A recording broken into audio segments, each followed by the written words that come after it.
Bonjour, dans cette vidéo, je vais partager avec vous la deuxième conséquence des erreurs d'éducation, le manque de confiance en soi et l'auto-dévalorisation. Je suis Mohamed Charkaoui, cofondateur, directeur du projet international Éducation Santé. Je suis spécialiste d'initiative et stratégie Internet. Deuxième signe clé du manque de confiance en soi chez l'enfant, notamment l'auto-dévalorisation. Encore plus que chez l'adulte, l'autodévalorisation est inconsciente chez l'enfant, se vivant inférieur. Il se croit inférieur dans différents domaines selon le cas.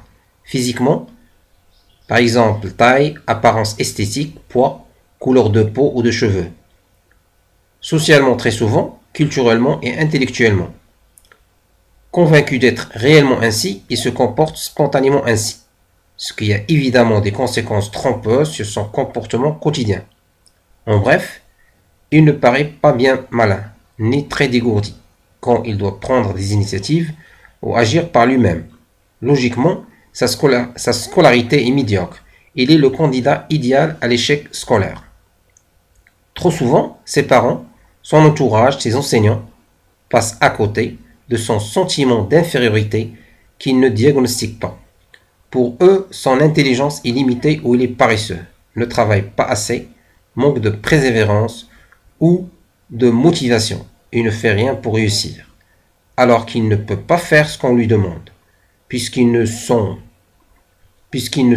croit pas capable. D'autant que les adultes, trompés par son apparence, ne cessent de lui dire qu'il est paresseux et incapable. L'enfant auto-dévalorisé est donc victime d'un cercle vicieux entretenu par les adultes eux-mêmes, trompés par les apparences et par leur ignorance des réalités du manque de confiance en soi. Merci de votre attention. Dans ma prochaine vidéo, je vais partager avec vous la troisième conséquence des erreurs d'éducation, les difficultés relationnelles.